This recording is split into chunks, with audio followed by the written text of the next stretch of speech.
Yeah. Like big demonstration area in the class. Yeah. How was that? How was the midterm? All right. It's kind of cooking that out. Yeah. That sounds about right. It was mostly an afternoon. Yeah. I was thinking like I could do a word function like summing a bunch of take-home functions. Yeah. I didn't think so. It kind of sucks. Like everything just lines up. And I hate it. I think it'll be okay after. Like I like a steady flow, but it's not overwhelming until they all line up like that. Hoping for like timeless order in that. Yeah, like they all happen in one. And then they all have a second one that's like over 2 weeks. Oh no. It's not terrible in between those periods.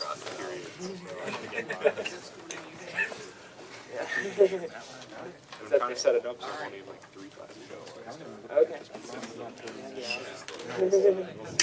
Okay, well, good morning everyone. It's about time to start. So I did get a couple of suggestions from you, and we'll certainly talk about those. I did get some suggestions to talk more about all pass and linear phase and those kinds of things. So, okay, so let's briefly talk about one of the questions I believe was in your homework, which was problem 5.45. So, okay, so let's try to just stay up to this part. Okay, so good. Okay, so this problem, how many of you finished this problem? Almost all. Okay, so I guess there was somebody asked me to go through this, and we can do that. So there are pole zero plots of 6 digital filters, and the question has 10 parts, and it's asking us number of questions. First, which systems are IIR systems?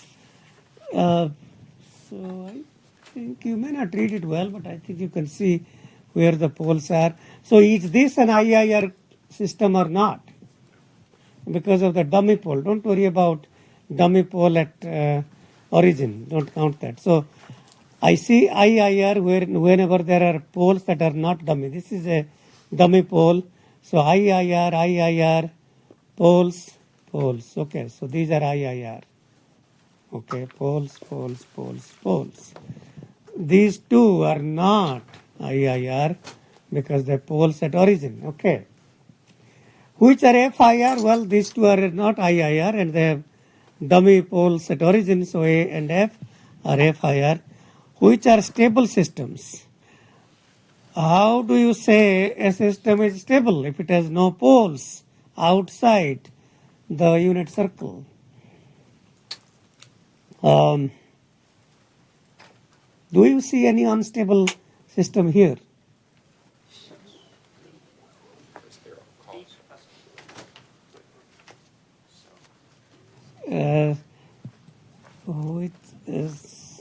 So I guess I see only one, that D has a pole outside the unit circle.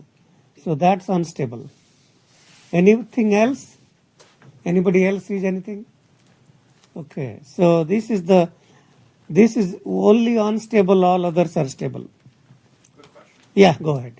Like I know earlier we talked about you could have like a 2-sided signal. Yes. So like you'd have the inside of one pole like outside of the other. Is that not possible if you have more than 2 poles or like poles not in the real axis? No, let's go slow. So, two-sided, what happened with that? So, two-sided simply means the region of convergence is an annular ring. Is that what you are talking about? Yeah. Okay, go ahead and ask the next so part. Like if you had an annular ring for your region of convergence for D, could it still be stable? Oh, okay, I see. So, so it's a good question. The question is, so from the Z transform region of convergence, what does it mean for a system to be stable? Well, first of all, the region of convergence must include the unit circle. Okay, so in fact you are right that so if I did consider this as a two-sided sequence and indeed consider the convergence region as an annular ring with radius this part and the outer part, that would include the unit circle and would be stable, but the question has told us these are causal LTI systems. So these are, so causal means this is only non-zero or non-negative n. So if this was not given, that these systems could have been non-causal, then this could have been stable under such a circumstance. Very good, very good. I am glad you are thinking about, well, it is always good to think about what the question did not ask. And that's really important, because the question is always asking a few parts. But what if it asked another few parts? I am glad you thought about that and we had a chance to talk about it. Good, good. So the only reason this is, well, this is a causal system. And for a causal system, the region of convergence is an outer circle. And for the outer circle to include the unit circle, the only outer circle that includes unit circle would be outer circle of radius space, and that would have these poles, and that would not be then the region of convergence. Okay. Is that clear to, at least is the question clear and answer clear? Okay, part D, which are minimum phase. So what exactly is a minimum phase system? The minimum phase system is one for which the system is stable and causal, and its inverse system is stable and causal. So we need to see which system, and that then means that these systems have poles and zeros inside unit circle. If all poles and zeros are inside unit circle, then replace the poles by zeros, the denominator becomes numerator. Replace the zeros by poles, then even then the poles and zeros of the inverse system will still be inside unit circle, and that would be minimum phase. So how many here? I can see only one. I can see this is the only one that has all poles and zeros inside the unit circle. So this is minimum phase. Okay. Any Body sees any other minimum phase? Yeah, I see a couple of hands. Go ahead. I don't see any, but I have a question. Yeah. It's like the significance of minimum phase. Yes. Okay. So, what is the significance of minimum phase? And that really, so it goes back to the significance of thinking about inverse systems. And almost all systems that we briefly alluded to, whether it is a communication system that has a transmitter and a receiver, or a storage system where you store something in a disk drive or flash memory or whatever. So think about that as a channel, and the channel as an inverse. So we want to design systems that have inverse systems that are stable and causal, and that means those can be implemented as well. And that's why that notion of minimum phase is important, because it helps us design systems whose inverse exists and is stable and causal. Okay, you had a question. Yeah, so just to be clear, when you say poles and zeros inside the unit circle, that's excluding the unit circle itself. Yes, I mean, yes, that's kind of, well, first of all, certainly there should be no poles on the unit circle, because that's, so the only, the only pole that we can ever tolerate on unit circle is the pole at 1, which is the transfer function 1 over 1 minus z to power minus 1, which is the accumulator system that we talked about. So I think that's kind of a pseudo-stable system, but otherwise, yeah, there should be no more. So yeah, that's kind of a pseudo-stable system. Otherwise, no poles, certainly no poles on the unit circle.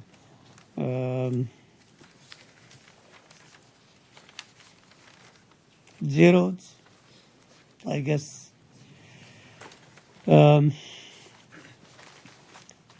what happens if there are zeros on the unit circle? Would that be called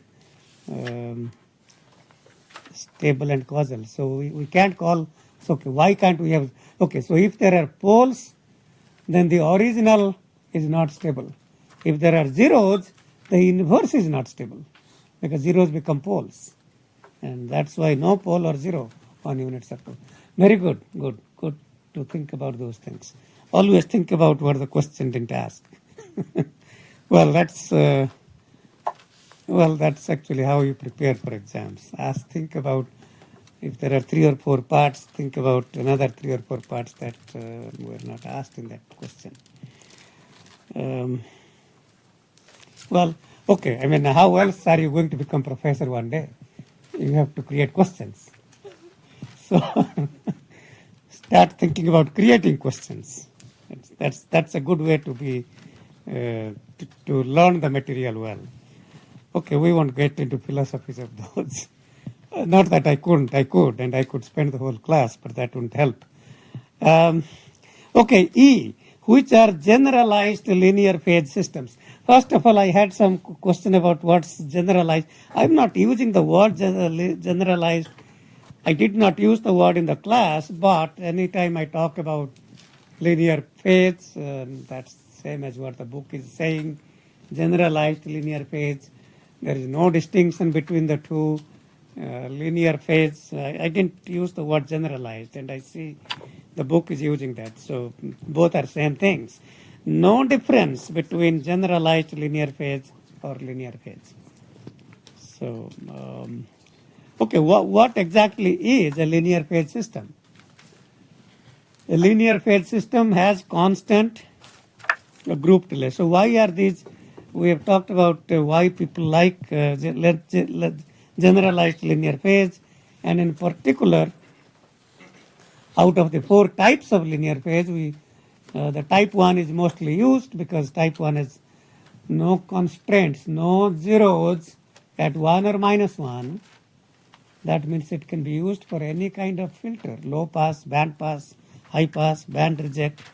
Okay, so so how many of these 6 are generalized linear phase or linear phase? So linear phase means only FIR, and I think we saw only 2 FIR, A and F. So how many of these are these both linear phase or not? What do you see? Well, any volunteers about how many are linear phase? How many say only A is linear phase? Only one. How many say only F is linear phase? A few. How many say both are linear phase? A few more. Okay, yeah, both. So what's the definition of linear phase? Anybody volunteers? Any volunteers for what is the definition of when is an FIR filter a linear phase FIR filter? Yeah, go ahead. Maybe if it is symmetric. Symmetric or conjugate symmetry means only the coefficients are real. Coefficients are real. That is not necessarily linear phase. Go ahead. It satisfies those 0 properties? Yes. And which is what? The 0 property of linear phase is what? If there is a 0 at A, Then 1 over A must also be okay. 0. So you can see that, let's try with this case. So what do you see here? If I take the, okay, I thought this was linear phase, but now I see it is not. So what? So this is one at an angle, let's say 100 degrees. One at an angle 100 degrees. What is the reciprocal of that? What is the reciprocal of? No, actually it is. No, it is linear phase. What is the reciprocal of 1 at an 100, angle 100, 1 at an angle minus 100? So this and this are reciprocal. Similarly here, these and these are reciprocals. These two are reciprocals and these. So this is a linear phase.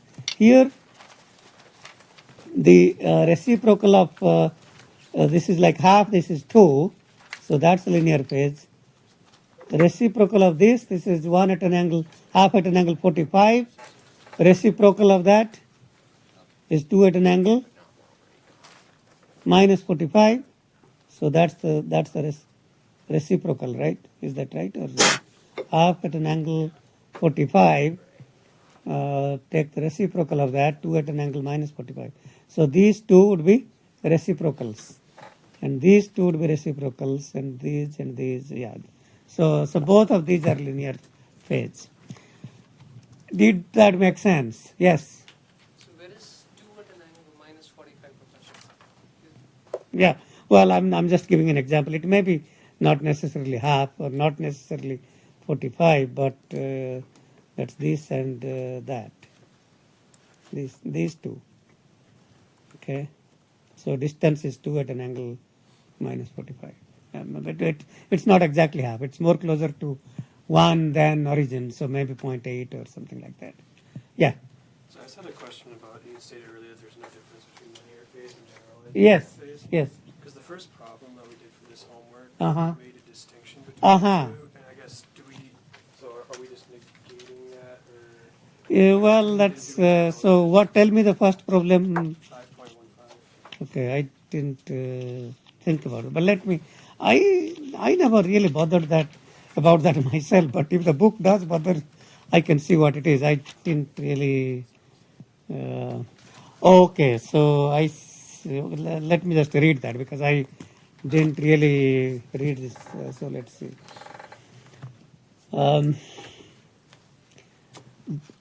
Okay, the linear phase here is this. So the group delay is some. So the exponent of j is some. Exponent of j is a negative of some constant times omega. Okay. I mean, I see the. Okay, I don't want to worry about that. I mean, it's just that there is a constant term. It's just the phase. Okay. So what it is saying is instead of being a linear, this is an affine phase function. Those of you who want to be a little more mathematically rigorous, we say that y equal to mx plus b is a linear equation. That is not necessarily true, and that's an affine equation. Y equal to mx is linear equation. In the broader context, in the matrix form, y is equal to a vector y equal to matrix A times vector x is a linear equation. So this is basically so if you have a phase function, you shift that up or down by depending on beta. That's what is generalized linear phase. And once you take the derivative of the beta is 0, then you still get constant group delay property. That's the difference. I don't want to dwell upon that. I mean, okay, we'll take that book definition as I was not alluding to that, but okay, we'll take the book definition. I didn't read that part, but yeah, the linear phase means this is just k omega. This is k1 omega plus k2. Okay, is that making more sense now? Any more doubts about linear phase? I don't want to dwell upon that. I mean, this is the question already says what it is. Okay, I didn't. I'm just assigning problems without necessarily solving them. As you can see, if I start solving these problems, I will become a student like you in the class, which I don't want to be. So, yes. Can you explain why an IIR filter can't be a linear phase system? Okay. Good question. I mean, all right, okay. We'll get to that. We'll get to that. So where was I? We'll come back to that. So I forgot where I was. Did we complete? Okay, we completed generalized linear phase. Okay, so don't worry about that constant part in the exponents. Don't worry about that. Okay. So by the way, since you did ask, I mean, so where do you think let's just take a look at the class note. And so since you did ask, where do we get generalized linear phase versus, I don't, is that lecture maybe 7, maybe 6? Okay. Yeah. So, so if you look at where we got that constant part in the exponent, let's just take a look.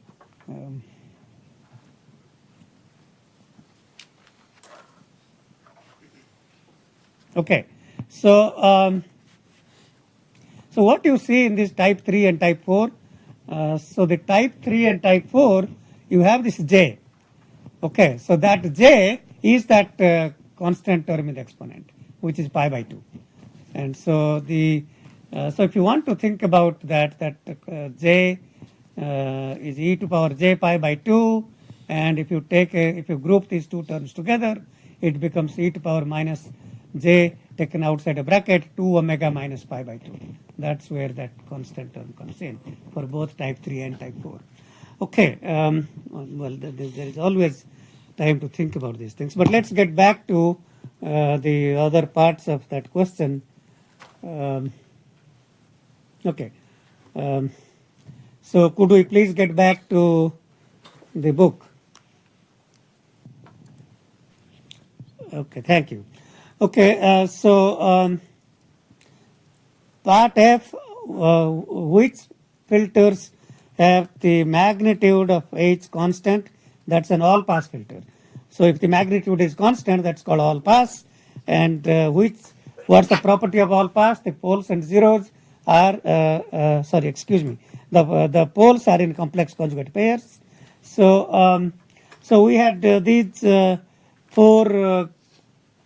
IIR. I don't see any conjugates of these. Okay. So which ones will have all pass? Maybe I'm saying that wrong.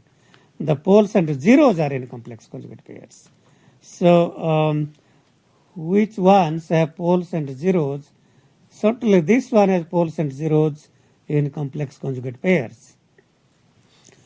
Okay, so what is the complex conjugate of this pole? Where is the location?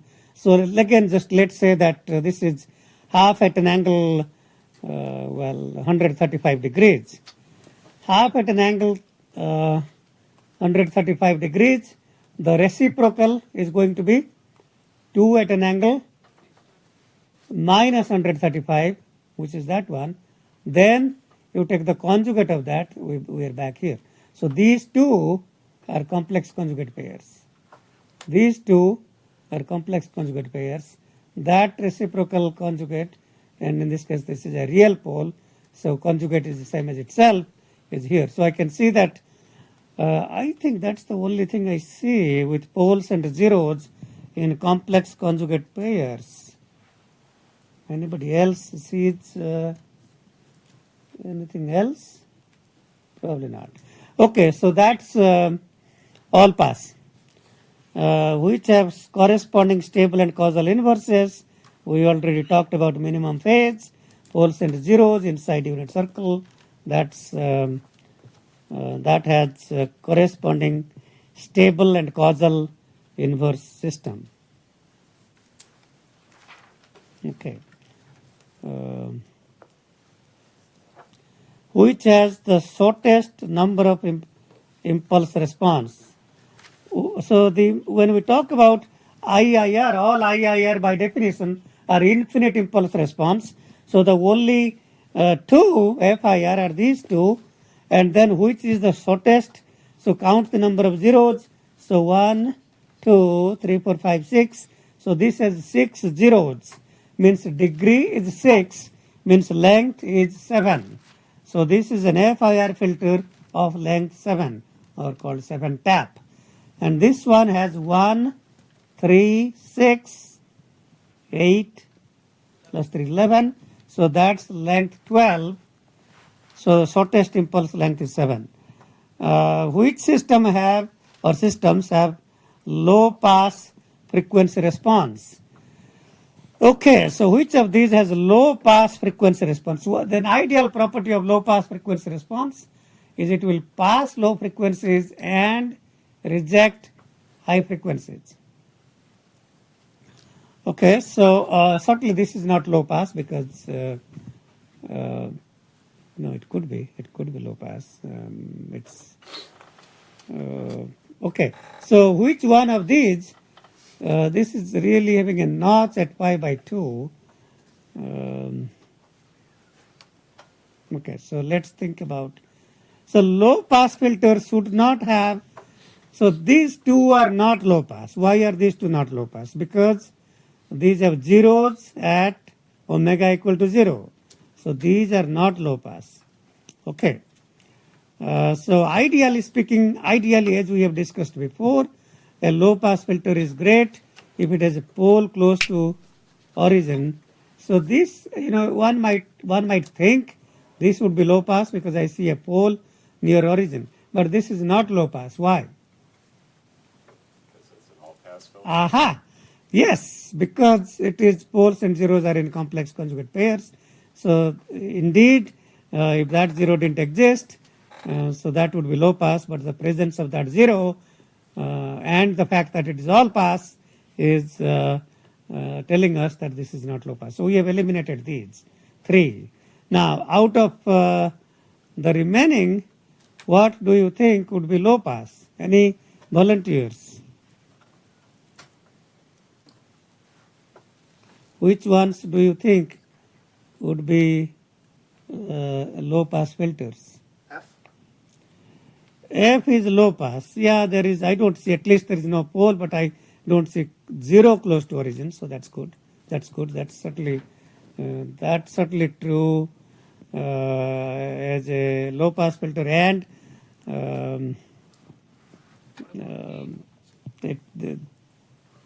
there is no 0 trying to pull it down to, I do see some frequencies completely rejected. So if you try to plot, that kind of frequency response, so for that part, F,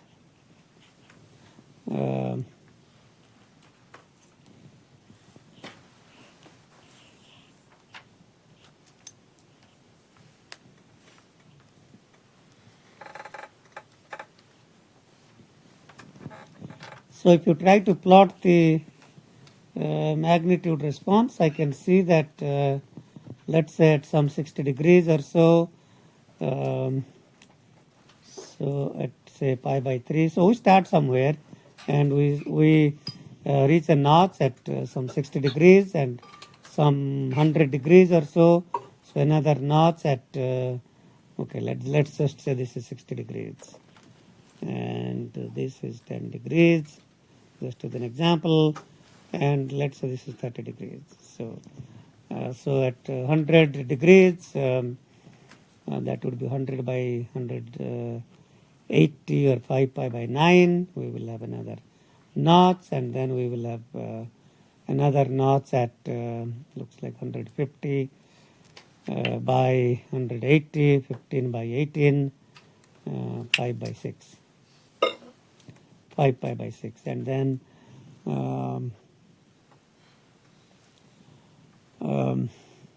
so then there will be some other, so at pi it will be like that. So so that's kind of when it will certainly pass these frequencies. So I think well, it's probably fair to say that rejecting these B, D, and C. All others are some form of low pass. I mean this. Okay, so anyway, that's what the plot looks like. How about E? What do you think that plot looks like? So I think this is going to be because of this pole here, this is going to reach a high. So let's just see and think about how to plot these kinds of things. So if I go to okay, C is all pass. So was that the one I was going to draw? No, I was going to draw something. I forgot. E. Yeah. Okay. Yeah. So to plot what the spectrum of E would look like, so we have a 0 here, pole here, 0 here, and a pole here. So what exactly would the spectrum look like? So I don't know where I'm starting, but I'm starting somewhere. Okay, so and then so I can see that if I start at this point, whatever that value is, I can see that as I approach this point, so actually this is not how it's going to be. So this is more going to be like that. And there is going to be a peak at, let's say this is 60 degrees. So at pi by 3, there is going to be a peak. So when I get close to this point, let's say that this is 45 degrees. So at that point, it's going to be a low value. So I'm not quite sure. Ideally, I don't know if it's close to that or not, but it's going to reach some kind of a low value. So that's 3 pi by 4. And then because of this pole here, it's going to go to that. So that's again, it's not well. I mean, that kind of gives you an idea of what that spectrum would look like intuitively without working out any math at all. And so I wouldn't necessarily call this a low pass, but let's not dwell upon. Okay, let's not dwell more upon that. I mean, I think. Okay, so I think the main thing to recognize here is these three are not low pass. These three are not low pass. If you recognize that, that's good. Which have minimum group delay. So that's the minimum group delay corresponds to the minimum phase property, and that's the only filter with minimum phase property. Okay, so I think that's kind of what you had asked me to look at. What I thought I would do is at least quickly go through one old exam. That might be a good thing for us to just review a few things. I think this, I don't know if you can read it well. So, so this is, I posted a few exams, and this is from fall 2008 when my PhD student Yun Park was TA. He had, well, he went to be a postdoc. He was working on seizure prediction for his PhD thesis, and he became a postdoc at Brown University working with Dr. Donahoe, who is one of the most famous neurosurgeons in the world, and then he went back to Korea to be in Samsung Health. Okay, well, so this question is saying consider an ideal discrete time band pass filter described by the spectrum below. So there is a little derivation here which is nice, and I do want you to go through that. And so basically this, if you simply use the definition, Hn is 1 over twice pi minus pi to pi h e to power j omega e to power j omega n d omega. By the way, how many of you have already reviewed this test on your own? Okay, just a couple of you have looked at it, and that's good, because actually it's not time to look at it yet because the exam is on Tuesday, so you have the weekend and even Monday, so Monday next week. So, and then we divide that into two parts, the integral from minus 3 pi by 4 to minus pi by 4, and then pi by 4 to 3 pi by 4. So ultimately what I want you to quickly think about, think about this as a low pass filter like that, and quickly you can recognize the Hn for that low pass filter. So remember the low pass filter, sine omega Cn by n pi. That is a low pass filter of cutoff frequency omega c. So this is cutoff frequency now, 3 pi by 4. So sine n 3 pi by 4 by n pi is that low pass filter. Now I want to throw out this part is 0, so I can say that minus this low pass filter. So the band pass filter is this difference of two low pass filters, so that, and that's pi by 4, so sine 3 n pi by 4 by n pi minus sine n pi by 4 by n pi. No math needed, no integration needed, you just inspect it and you know in 10 seconds what is Hn. So the exam can be done in very, very quickly if you try to think the way I have been trying to make you think. But I do want you to appreciate all the math and so on. Okay. So there is another way that I want you to think about also about this. So this is telling us that, so if we use the convolution property, that says that xn times yn, the discrete time Fourier transform of that is 1 over twice pi times the dTft of x times the dTft of y.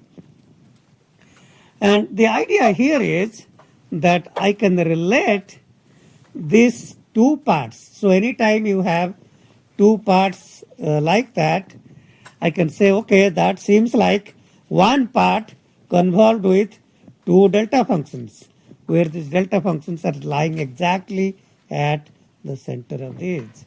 Is that making sense? So this is telling us that, so first of all, I start with, so these midpoints are, this is pi by 4, 3 pi by 4, the midpoint is pi by 2, so I take an impulse. This is an impulse, continuous time, 0 width, infinite height. And so why do you think I have taken, there is a reason why I have taken that as half instead of 1. I could have taken that as 1. Okay, we'll talk about that. So if you start with this, so okay, let me say why it's half.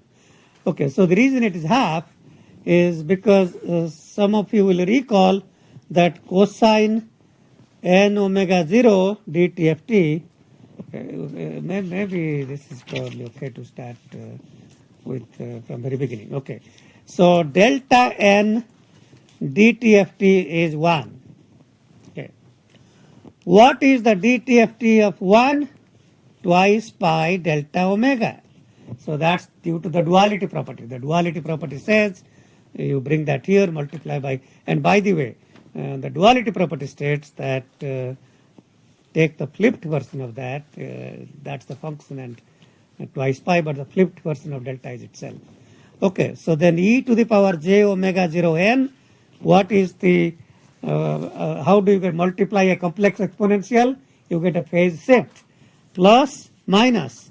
So this is twice pi delta omega minus omega naught. Okay, e to the power minus j omega naught n would be twice pi delta omega plus omega naught. And if I add these two, 2 cosine n omega naught will be equal to, add these two, twice pi delta omega minus omega naught plus delta omega plus omega naught. And if I cross the 2 out, so cosine n omega 0 discrete time Fourier transform is 2 impulses of width pi or area pi located at omega 0 and minus omega 0. Any question about that? Okay, and then what I am saying is that, well, I still have this 1 over twice pi in the convolution domain, which is the frequency domain. So if I then interpret 1 over twice pi of that, Okay, that will be then pi by 2 pi, pi by 2 pi. So that's a half and half. Okay, that's how I get the half. And then to make that 1, I multiply this by 2. So a rectangle of pi by 4 convolved with, and in fact I should, if I want to be more precise, I could say this is 1 over 2 pi convolved with this as pi and pi. Okay, that's fine. That's fine. And then in the time domain, xn is going to be 2 sine, so that's a low pass filter with amplitude 2. So sine n pi by 4 by n pi times 2. And the product with yn is going to be cosine n pi by 2. Omega 0 is pi by 2. And when you multiply them, we get 2 sine a cosine b. And then you say, well, that's kind of 2 sine a cosine b by n pi. This is these two are certainly not looking same, but are they really same? And then you say, okay, the things can look very, very different, but the trigonometric properties have lots of things to hide and to make us look like they're different. But if you think about that's 2 sine a cosine b, and in fact this 2 sine a cosine b is indeed that numerator there. So you can check that for yourself.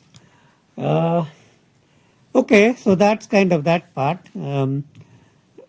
Sketch the spectrum of a minus h1n minus 1 to the power n hn. So we had this band pass filter pi by 4 to 3 pi by 4 minus pi by 4 to minus 3 pi by 4 to minus pi by 4. So by this time I think all of you know that this minus 1 to the power n is multiplied by a complex exponential e to power j pi n. So what that says is shift right by pi. So minus 3 pi by 4 plus pi becomes pi by 4. So this thing here moves to here. Pi by 4 minus pi by 4 moves to 3 pi by 4. And many of you will think, okay, now I'm done because I am only interested in one period between minus pi to pi. And if I shift this right by pi, this is gone. So this is, and believe me, when I say that 30% of the class write this and they're done. And that's not correct. Why is that not correct? Yeah, go ahead. You've got the other period to the left there that's going to shift into. So anytime, do not be confused if you have been given a period from minus pi to pi. Always remember, all discrete spectrums are periodic with period twice pi. That means this is repeating infinitely to the left and infinitely to the right. Even though they are not visible to you, you have to recreate them. So if you recreate that part that is centered around, this is centered around 0. If you recreate the part centered around minus twice pi, move that to by pi, then indeed you see you will get that part. Okay, so there are lots of these small mistakes that can be, and the exam, there is no point making an exam too much mathematical involved. My approach to making exams is test a few concepts, and that's kind of how I try to create questions. The next part says xn is cosine n pi by 2 plus cosine n pi by 8. So, and we already talked about that the cosine n pi by 2 will have the spectrum will have at minus pi by 2 and pi by 2, and the cosine n pi by 8 will have spectrum at pi by 8 and minus pi by 8. And what you see here, the purpose of my asking that question is for you to recognize, because of the band pass filter, the pi by 8 and minus pi by 8 spectra will be cancelled out, because that's kind of the zero magnitude of the filter. So that's gone, and you are only left with cosine n pi by 2. And that's the only thing that will pass through the system. Okay, so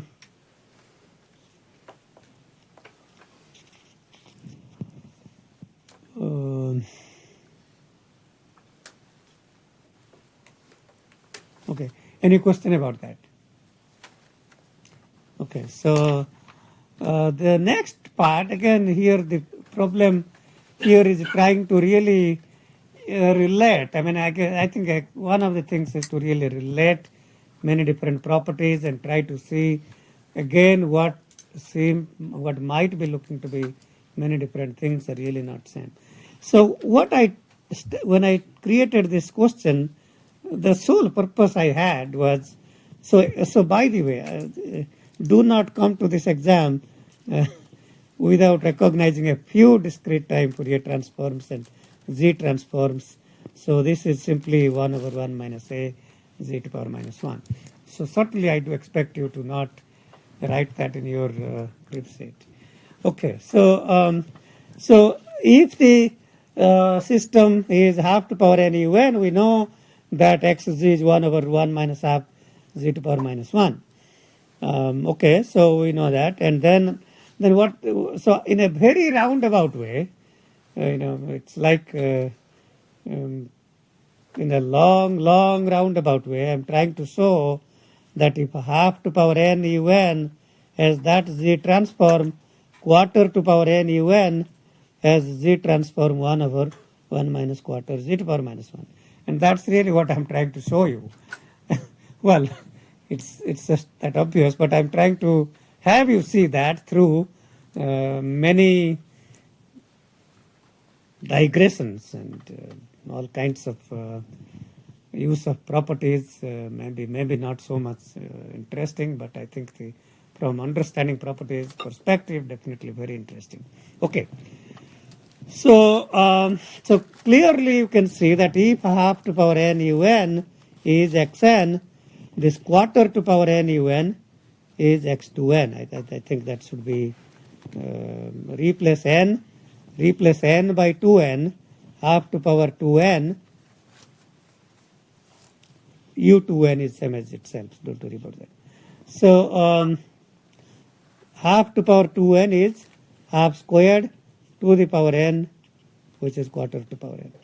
So first thing I'm saying is, okay, this says, we start with that answer, okay, we are starting with yz, which is 1 over 1 minus half z to power minus 2. Okay, this is kind of trying to see if you remember the expansion properties. So this says this is xz.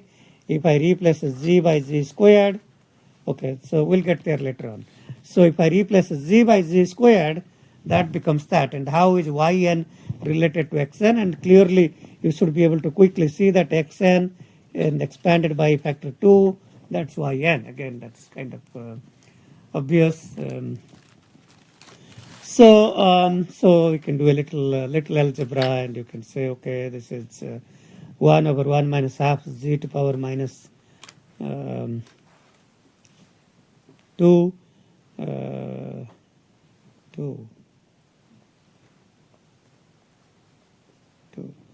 I think that's a small mistake here. So that's equal to k equal to 0 to infinity, half to power k, z to power minus 2k. So very quickly you recognize this as 1 plus half z to power minus 2 plus quarter z to power minus 4. So 1 over 1 minus r is 1 plus r squared plus r cube and so on. So plus 1/8 z to power minus 6 and so on. So r is that quantity, half z to power minus 2. Okay. R squared, r cube. And then that becomes summed over all k, half to power k. These are half to power k, z to power minus 2k. Then use a summing index. 2k goes to n. K becomes n by 2. So k becomes n by 2. And 2k becomes n. And then that's n equal to, certainly in this case, 0 to infinity. But so 0 to infinity can be written as minus infinity to infinity, and then n even, then you can write that as un by 2. So this is again proving through that transform, how we get that as xn by 2 without understanding, without realizing, without using the property yz equal to xz squared. So then it says let wn is x2n, that's where half this is a decimation. Okay, this is decimation. So you start with xn, and then you decimate by factor 2, you get wn, and that's telling us for derive wz, and it's telling us do not assume specific xn is half to power n un as in the previous example. So okay, so so that simply becomes the derivation. This part really wants to see if you can formally derive. So wz equal to x 2n z to power minus n, and as you put n equal to 0, 1, 2, then this is so if you take n equal to 1, this becomes x2, and if you take n equal to 2, this becomes x4. So I need to find something that forces x1 times 0, x3 times 0, all the odd values of n become 0, and that's achieved by that vector, well, the vector sum, which is the two vectors on the unit circle. So the two vectors 2 pi by 2 are pi apart, so e to power j0, which is 1, and e to power j pi, which is minus 1, and both raised to the power n. If n is a multiple of 2, then that becomes 1 plus 1, 2. That's that divided by 2 is 1. If n is not a multiple of 2, if n is odd, that's 0. That forces all the odd quantities to be multiplied by 0. And well, in the DTFT, we had seen that should be half times x e to power j omega by 2 plus x e to the power j omega by 2 minus pi. In the z domain, e to power j, remember e to power j omega equal to z, so this is square root of z, so that's square root of z. This can be written as e to power minus j pi times e to power j omega by 2. This quantity is minus 1, that's the minus sign, and that's the square root of z. So, okay, so that's kind of in the z domain, so essentially same thing. And then it's saying now use the fact that xn in part a was half to power n un, and by a little algebra you can show that's 1 minus quarter z to power minus 1, which shouldn't be surprising to you because that was quarter half to power 2n u to n is same as quarter to power n un, u to n is same as un, and that's indeed from observation, but I'm getting there through this using the decimation property, plugging in, and just trying to show you how these properties can be used in roundabout ways to get some more intuitive insight into what is going on. And that's, well, I'm just imparting my thought process to you in the class, and that's why you are here. You are learning a little beyond what the book is teaching you. Questions? Okay, it seems like we are not, okay, what's this part saying?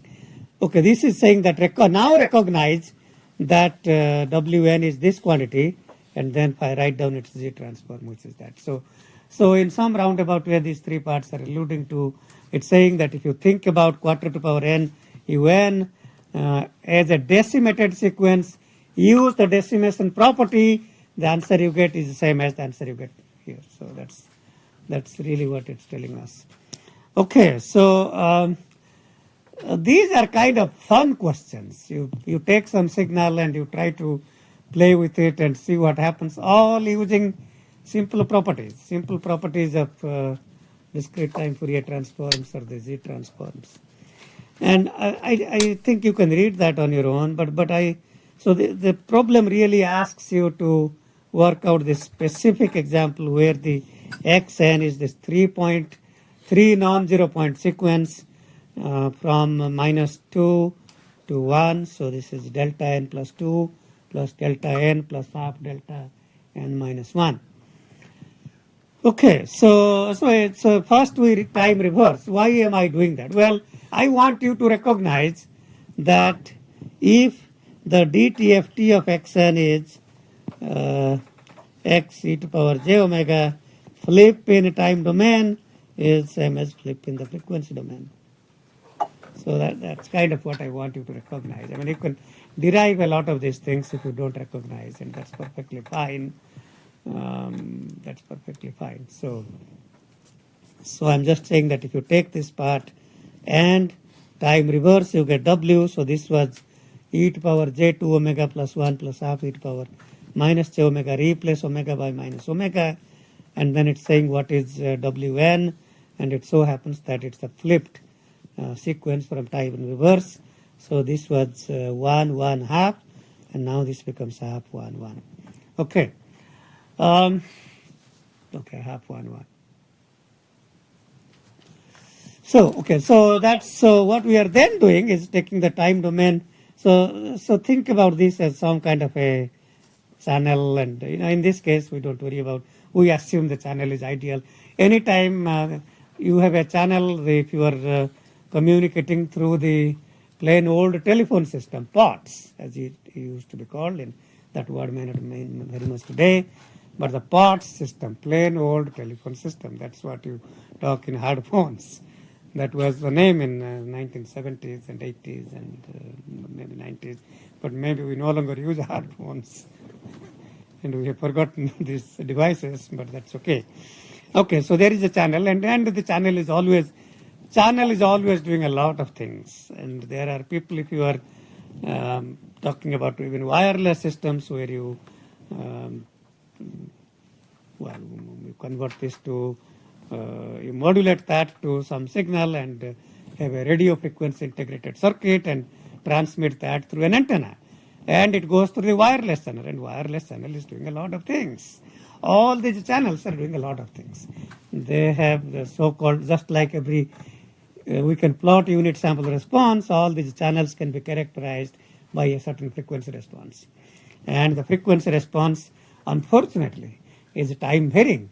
Certainly in case of so in the old days people at so-called AT&T Bell Labs, which doesn't exist today, but that was if I had a number of students in early days, and I would ask them what do you want to do, and said my dream is to work at AT&T Bell Labs, and indeed that was a great place to work, and all of the great inventions in electrical engineering, at least most of them happened at Bell Labs.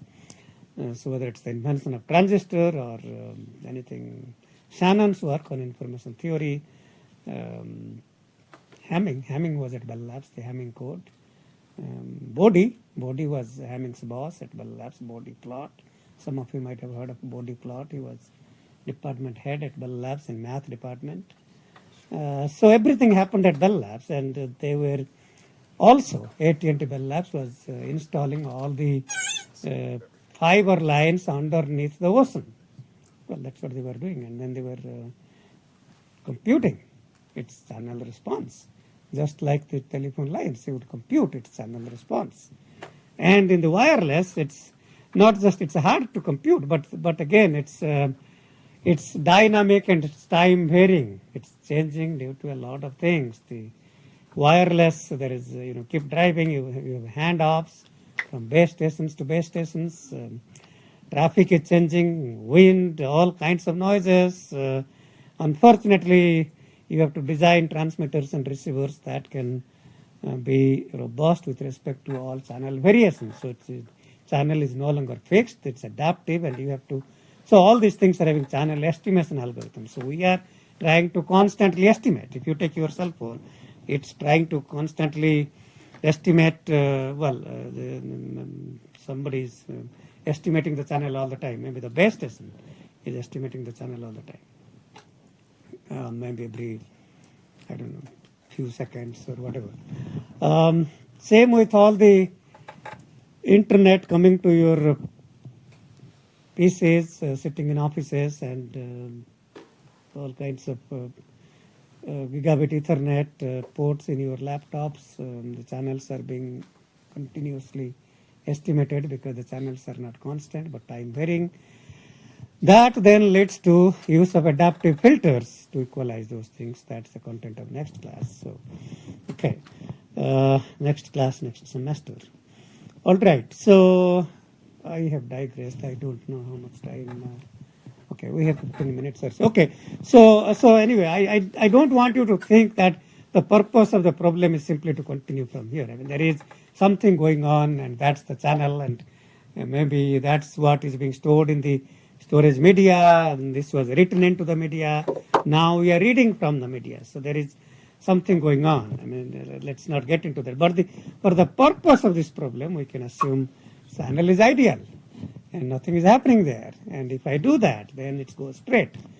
And then, so how many of you are taking communication class in this class? So those of you who are, and will probably begin to appreciate that a lot of what we are studying, at least the origins of signal processing, as I had mentioned before, was during World War II and subsequently after that, and the primary application of DSP in those days was communication for a long period of time, both in communication for the common use, such as equalizing the echo, the so-called echo cancelers. I mean, that was kind of an important early application because people couldn't use telephones in the 1970s because when you start talking to the phone, your own echo comes back to you. And so until Bob Lucky, who retired as, I think, as either president or vice president of Bell Corps, he invented, while he was at Bell Labs, by the way, Bell Labs split into first Bell Labs and Bell Corps before it split into many, many parts. So he invented echo cancelers, and that's kind of an early application of these things. But then DSP was used in all kinds of things, in diagnostics, in assembly lines, when you are manufacturing parts, millions of parts, and you want to discard the parts that are not going to pass the test.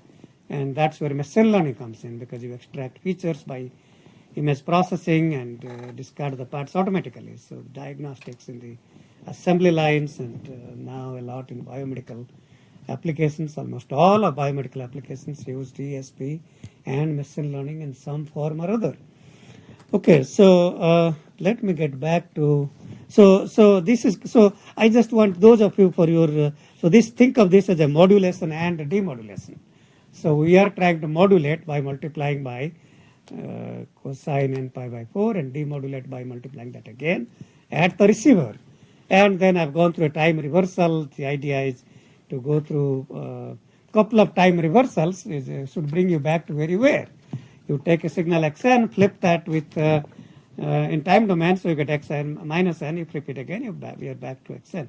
And so what I'm trying to, in a roundabout way, the purpose of this problem is to see what is really going on in this example, and that's it's a simple problem, not that involved, but again can test.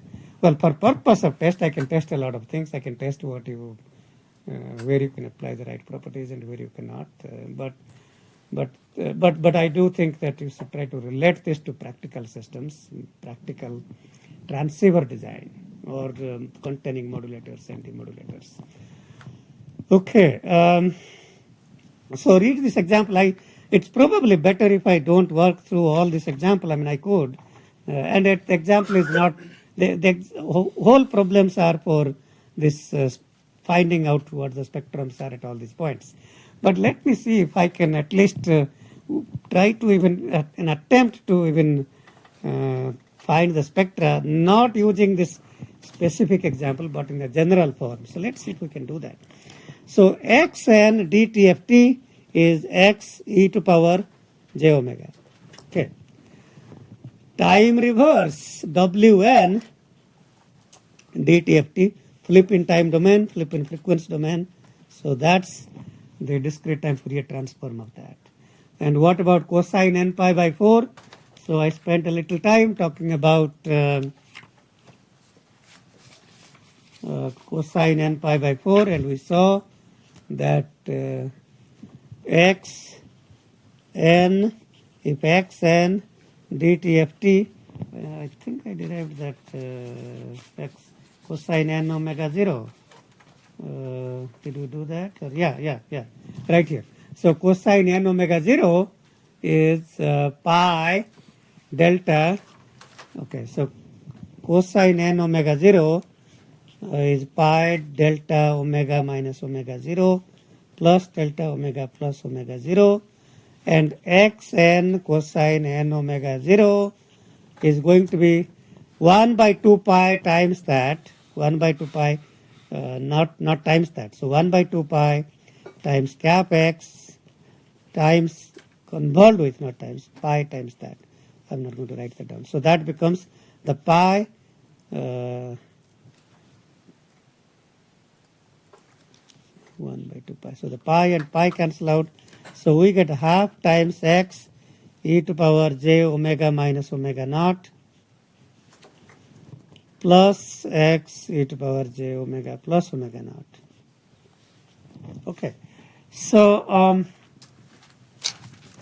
so that's kind of the transform if you multiply by cosine n pi by 4.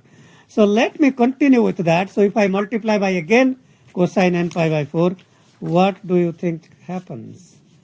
Okay, so so x n, so cosine squared n omega 0. Well, now cosine multiplied twice, cosine squared n, so omega naught is pi by 4, but let's keep it even general. So that's by the double angle property, that's 1 plus cosine 2 n omega 0 by 2, which is half plus half cosine 2 n omega 0. And what is the DTFT of that? Any volunteers? So we already talked about the DTFT of 1, that's twice pi delta omega. So that's pi delta omega plus half plus pi times delta omega minus 2 omega naught plus delta omega plus 2 omega naught. Okay, so that's kind of that. That's cosine squared. So if I take sum xn times cosine squared n omega naught, the DTFT of that will be 1 by twice pi times, sorry, I don't know why I'm writing like that, x e to power j omega convolved with this whole thing here. And again the pi cancels out with the pi. So that is half x e to power j omega convolved with delta omega is itself plus x e to power j omega minus 2 omega naught plus x e to the power j omega plus 2 omega naught. Okay. Okay, good, good. So that's so much about that. So that's the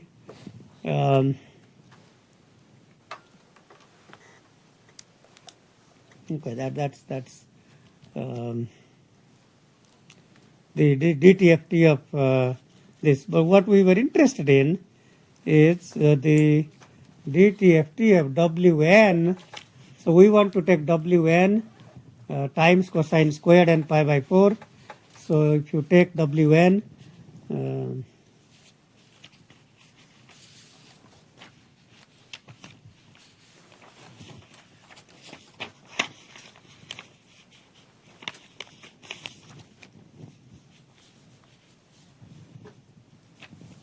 so Wn cosine squared n omega 0 will be, so remember this W was x minus n. So so this really so W omega, W e to power j omega is x e to power minus j omega. So what I am really now computing with this is half times, so think about x e to power minus j omega convolved with all of these. So that's x e to power minus j omega plus x e to power minus j omega replaced by omega minus 2 omega naught. No, I made the mistake, so that's omega replaced by minus omega minus 2 omega naught plus x e to the power j omega replaced by minus omega plus 2 omega naught.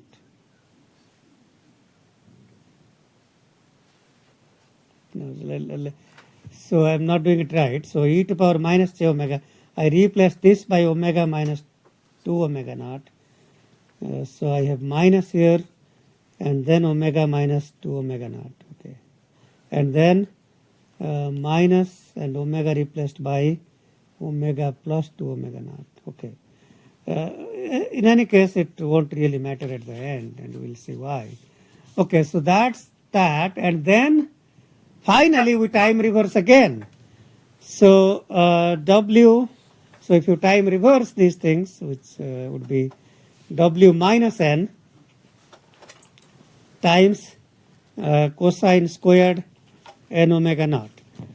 Cosine squared is cosine is an even function, n replaced by minus n is itself, and W minus n convolved with itself is going to be well, W minus n dt of t is same as x e to power j omega. So we are actually back ultimately after all of that we are simply interested in this is xn, so xn cosine squared n omega naught. So the final dt of t of so this so-called x prime n, so the x prime n dt of t should finally be this quantity here. And the question of course goes into a lot of things, but ultimately it asks you why didn't we get back why, and if you go through all the algebra and read through that, you will find it interesting, hopefully. And then it says why isn't the output finally same as input? And it so happens that we have been talking about some kind of Eliast components and so on, and it so happens that the output at the end is not, if the output indeed was half x e to power j omega, then I would get back the output subject to say a scale factor, I would get back the input. I do not get back the input because of these two terms. And what are exactly these two terms doing? If you take a look at half times this plus half times this, you will quickly recognize that this is multiplying the sequence xn to cosine to n omega naught, and omega naught is pi by 4, and it so happens that, and 2 times pi by 4 is pi by 2, so that's cosine n pi by 2, and it so happens that this so-called half at cosine, multiply that by cosine n is 1 times pi by 2, that becomes 0, and that's the signal part that is finally lost, and you will get back these two parts, but that's lost because of these two so-called aliasing parts, and that it's a thought-provoking question. The question is not asking you to do all that. The question is asking you to take simple example of one example of a sequence and see why certain signal is lost, and that's kind of a question that's tractable and doable interestingly in the exam, but what I've worked out is kind of more what I really intended to do. Okay, the last, we have about a couple of minutes, and we have kind of, well, okay, so this is probably enough. So this is telling us that so we are given a transfer function hz, and we are given this has 2 zeros at double zeros at 2 and 1 pole at 1/3, and it is asking find that numerator n such that this is an all pass filter and all pass with magnitude 1. Okay, so we quickly recognize that the poles and zeros have to be in complex conjugate pairs, and so that suggests that there has to be, so for the 1/3 pole you introduce a 0 at 3. Okay, for the poles at 2 introduce zeros, 2 zeros at half, and we call hz is some constant k times that. And how do you find the constant? The simplest way is to just substitute a simple trivial value, and if I substitute z equal to 1, a trivial value, then h of 1 must be 1.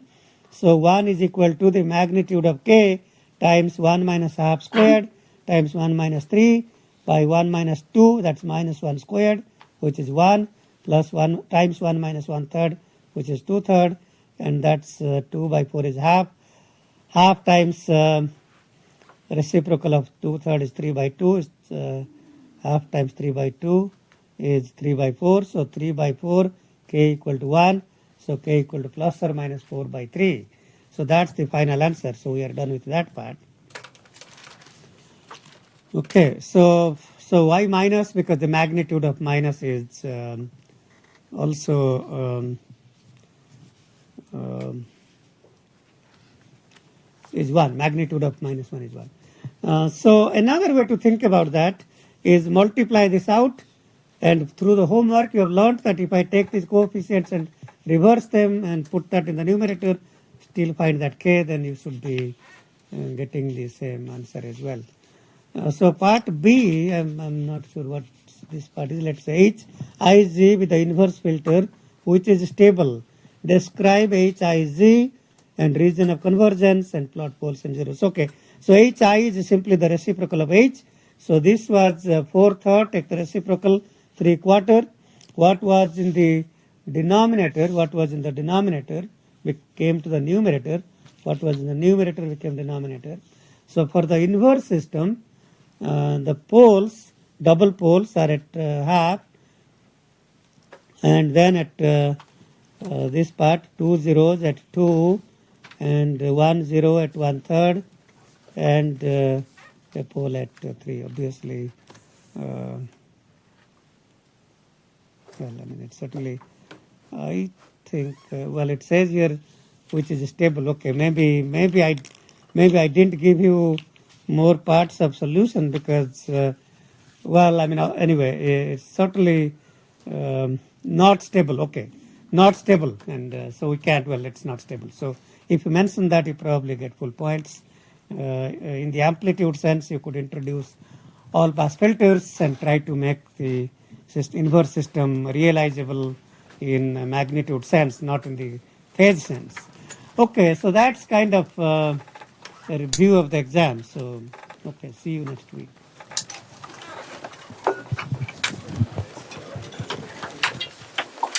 If you didn't collect your graded homework,